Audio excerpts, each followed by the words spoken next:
Happy Thursday, everybody. Welcome to the latest episode of Bold Leaders in Learning. I'm Brandon Busteed, President of University Partners and Global Head of Learn Work Innovation at Kaplan. And I'm delighted to have a great friend, Dr. Mona Mourshed, with me today, who is the CEO of Generation.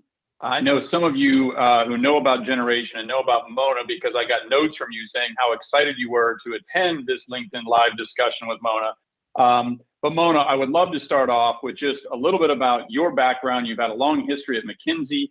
This was an initiative that led out of a lot of the work you were doing, thinking about the education to employment universe out there. And so for folks who don't know you, tell us a little bit about you and your background, and then tell us what Generation is. Great, thanks, Brandon, and thank you for the invitation to join you today. Very excited to do that. So I've spent probably the last 15 years working in education, started with a focus on K-12, and then migrated to the education to employment space, largely because what I was finding was that, just getting young people successful in school and graduated from secondary school was not good enough in terms of supporting them to enter into the employment space and be successful. And so led quite a lot of research on education to employment across multiple countries, looked at over 150 youth employment programs across 25 countries. And the kernel of Generation and what it could be emerged from that work. And so at Generation, which is a nonprofit, what we do is support learners who have faced multiple challenges in their lives. And we train and place them into careers that would otherwise be beyond their reach. And the goal very much is, how do you do this over a span of weeks as opposed to months and years? Because for populations that have struggled on many different fronts, time is of the essence. You have to be able to successfully get into a career as quickly as possible. And so what that means is, how do you support someone, for example, a woman with a primary school education in Kenya? How do you support her over the span of weeks to get into a sewing machine operator job? How do you support someone in Spain who studied tourism and doesn't have a job? How do you get that person into a tech job? How do you support someone who is on the spectrum to get into a job that enables and takes advantage of all of the wonderful capabilities they have? And so these are the types of things which we seek to do systematically. Generation was launched in 2015, as you know, Brandon, and we're now live in 14 countries. We've had about 38,000 learners across 26 professions. We have an 86% job placement rate within 3 months. About 65% continue to be employed 1 year later, and they're earning 3 to 4 times in income. And in this post-COVID world, we're dramatically thinking about how we both increase the scale and depth of our reach, as well as reach an even broader population of those that need support. So although we initially focused on a youth population, we have now created a program that we call Regeneration, which focuses on learners who are mid-career in, let's say ages 30 to 55. And we support them to enter into careers that are quite different from where they were originally. Yeah, I'm eager to hear a little bit about the things you're learning between the core Generation programs and the new initiatives you've launched under Regeneration. But before we kind of dive into some of that, I would love to hear your synopsis of some of the biggest takeaways or insights that you have learned as a result of this work. And then also, the massive challenges that you see, the biggest challenges to, barriers to this work. What would be your high-level summary on those two fronts? Yeah, great question. So here are some of the learnings which we've had along the way, and also weave into it the challenges. So when we began Generation, it was very much with a view to, so long as we can create return on investment for employers, by which I mean higher productivity and quality outcomes of our graduates relative to their non-generation job peers, or a lower cost per hire relative to the non-generation equivalent, or longer retention, that in and of itself was sufficient to make the enterprise run, if you will. And what we found is we have to deliver that. There's no question that we have to deliver that, but there are some pluses along the way. So in addition, in order to find employers that are ready to mobilize, over a span of weeks versus over a span of months, it's that they are ardently trying to fix this problem themselves of how do they find the skills they need for critical entry-level roles.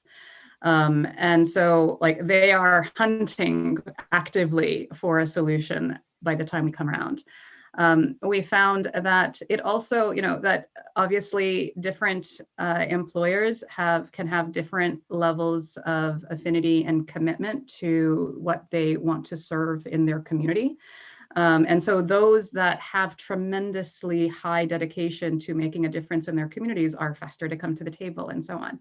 I think we've also found that mid-sized companies, which are large enough to feel the pain of what happens when you don't get the skills you need, but often aren't large enough to mount systematic solutions, that they are often the quickest to come to the table.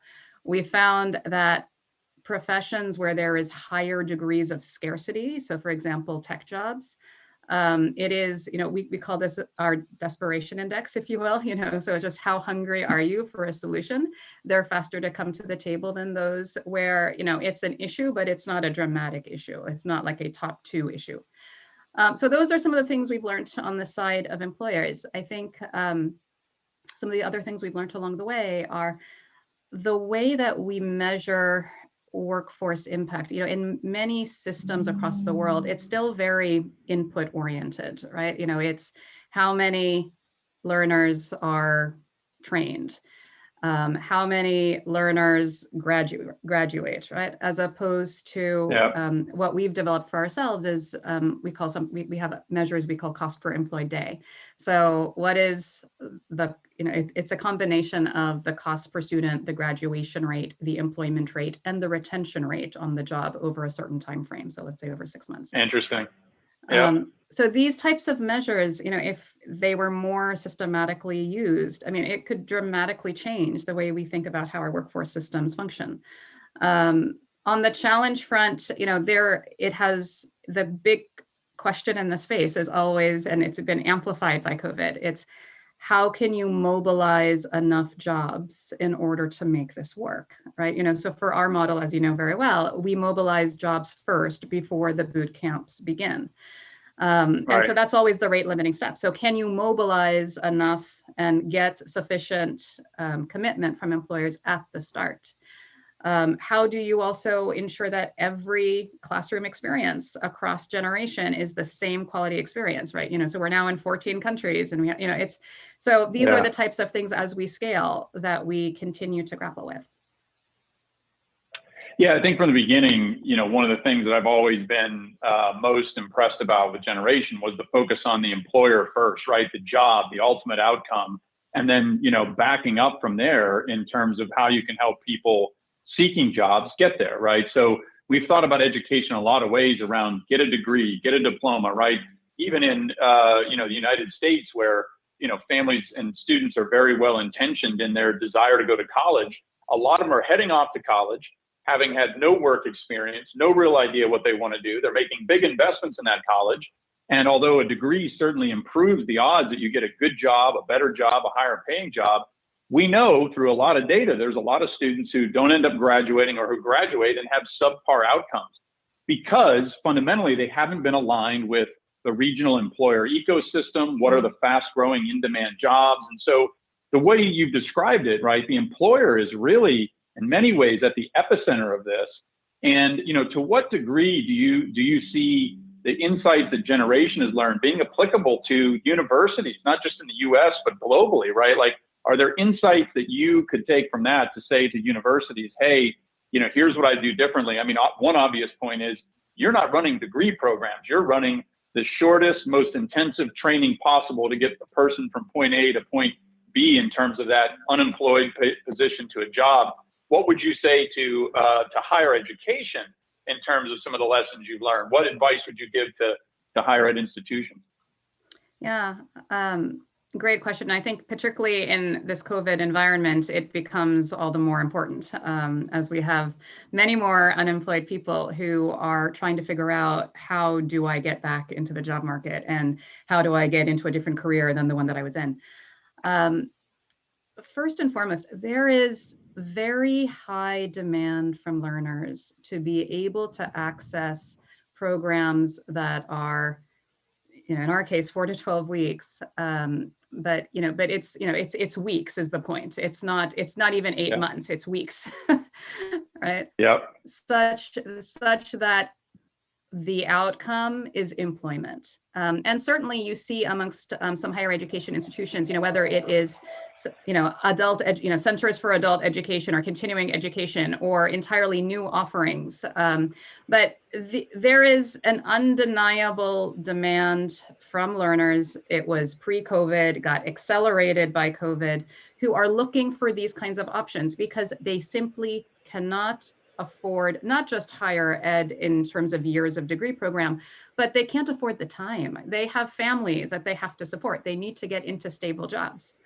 And so how to do that in a way that ensures accountability to the employment. So this is not about how do we have, if as a higher education institution, it's not about how we have training programs. It's actually how we have employment programs, of which a part of it is training. But I'll tell you, like with Generation, the training is 1 out of 7 steps that we do. And if we didn't do the other steps, we wouldn't get the employment outcome. And so if that is something where a higher education institution says, look, I want to have an employment program, there also has to be a recognition, and it doesn't just stop with the training.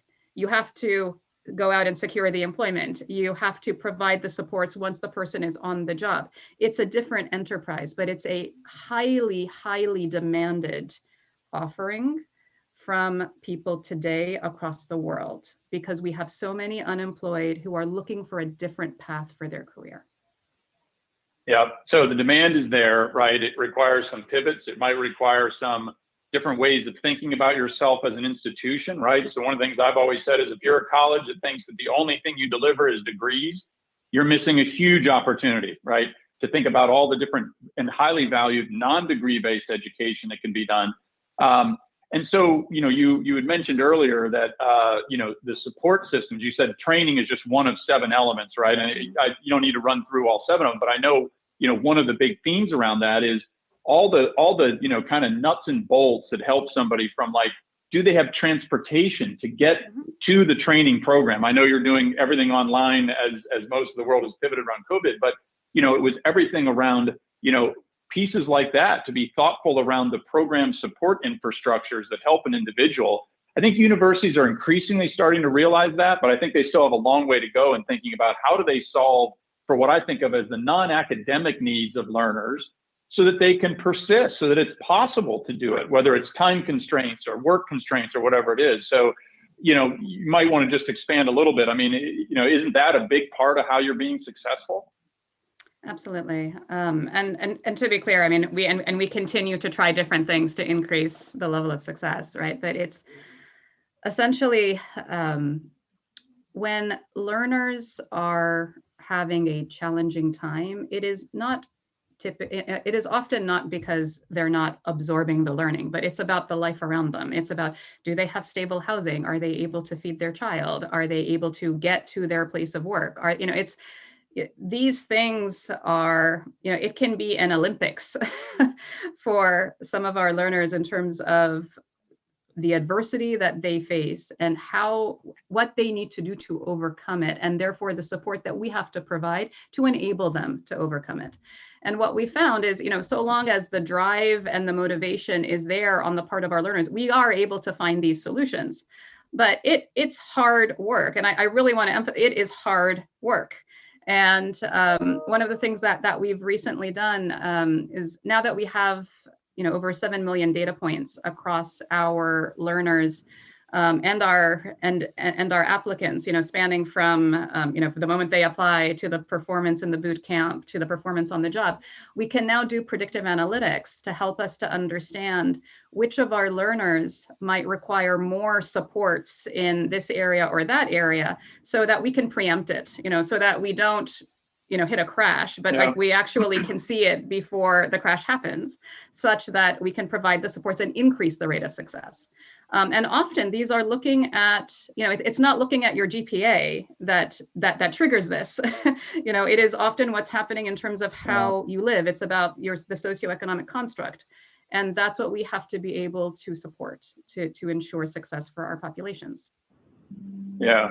Speaking of learners, Barbara Thompson, who's with us live, asked a good question about how do you identify and then select the learners that are brought into these programs? I mean, you mentioned a couple tidbits, but how are you guys, how do you find and recruit the students for this? What's the selection process? It'd be great to hear a little bit more. Absolutely. Many different ways is the short answer. So there are probably a four main channels. So the first is relationships with nonprofits or other community-based organizations that are serving our target population, but perhaps on other areas of service. The second is relationships with governments or government agencies. So for those, so they can share generation for those that have registered as unemployed in their particular country. The third is through social media and enabling a broad swath of our target population to get to know generation. Often one's cell phone is often the only stability that one has. And so being able to reach our learners through social media becomes increasingly important. And then lastly, and this is our most effective way to get learners in, it's referrals from our graduates. It's the friends and family of our graduates. There's, for example, in one of our, in our Kenya program, there's a certain community where we've now reached something like 8% of youth in that community. And it's because of this phenomena. So those are the four main ways, but we are always on the lookout to find other ways to be able to attract learners, and so that they're aware of how we could potentially help. And then once we bring them into the funnel, then in terms of how we select them for the program, the first is around what I'll just call the basics, so it's literacy, numeracy levels matched to the professions of need, so whether it's sewing machine operator or IT help desk or nurse assistant, it's a sliding scale of the literacy, numeracy level required for that. And for us, it's it's not, you're not ready, but it's, you're not ready yet if someone doesn't make it through there. And then we can refer them as needed. The second is whether they have what I'll just call the intrinsics of just natural intrinsics of, like, if you want to go into healthcare, do you have empathy, which is an important part of service in healthcare. And then lastly, what we call fire in the belly, which is just how hungry are you for a change in your life and for the future of your family. And we have multiple ways to test for these things, but that's what we look for. And honestly, so long as you have the fire in the belly, it doesn't matter if you have a secondary school degree or a university degree. You will power through, and we will be able to support you to power through. And that for us is really important.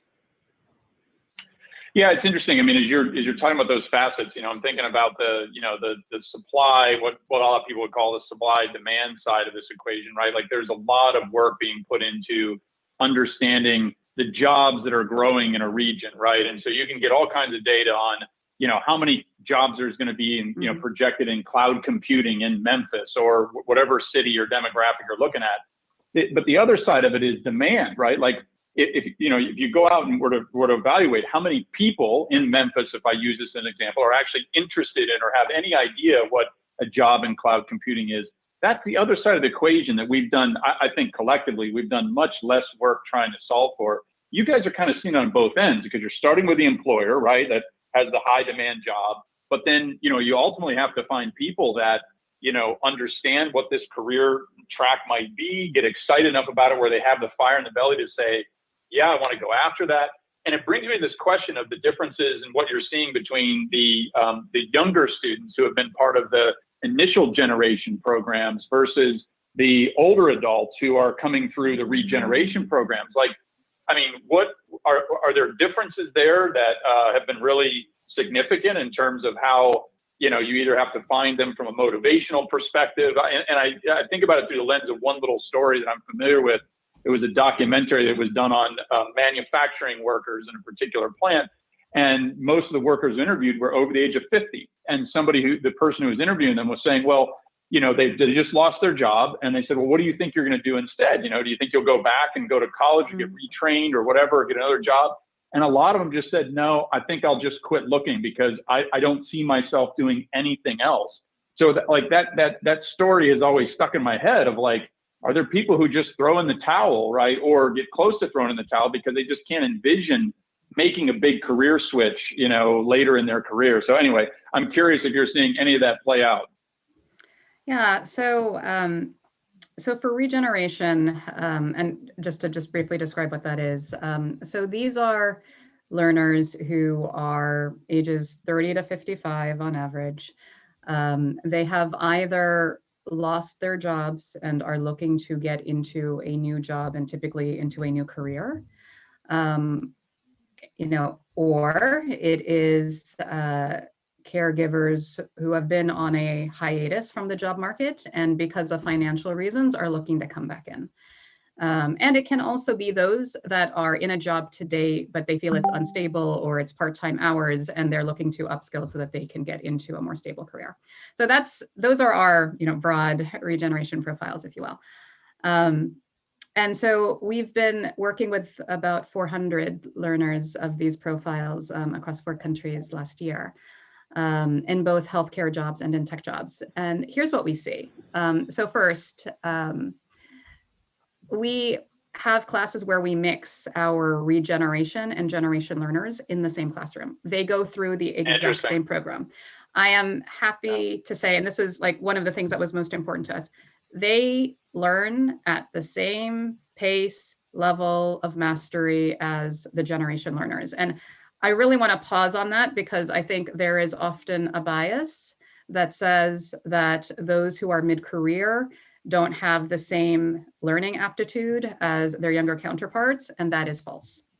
And so that's the first part in terms of the learning. And one of the great benefits that we see of actually having generation and regeneration in the same classroom is that for our regeneration learners, their manager may very well be younger than they are. And how do you deal with that? And for our generation learners, our regeneration learners can often provide greater guidance around judgment and how do you calibrate this, you know, and so it's been a real blessing actually to have both of them in the same classroom, and it's been to the benefit of each of them. No, it's really interesting that you're blending them, and it's, you know, to your point, really, I think an important thing for all of us to kind of wrestle with. You're right. There's the preconceived notion that, you know, the older adult worker maybe not as primed to learn or as eager to learn, or you know, they just are rusty, or whatever that might mean. But really interesting to see that you haven't seen that at all. And then we also, when it comes to employment, I mean, here we do see a difference, right? You know, so typically our generation learners are achieving, you know, 80% plus, 86% plus employment rates.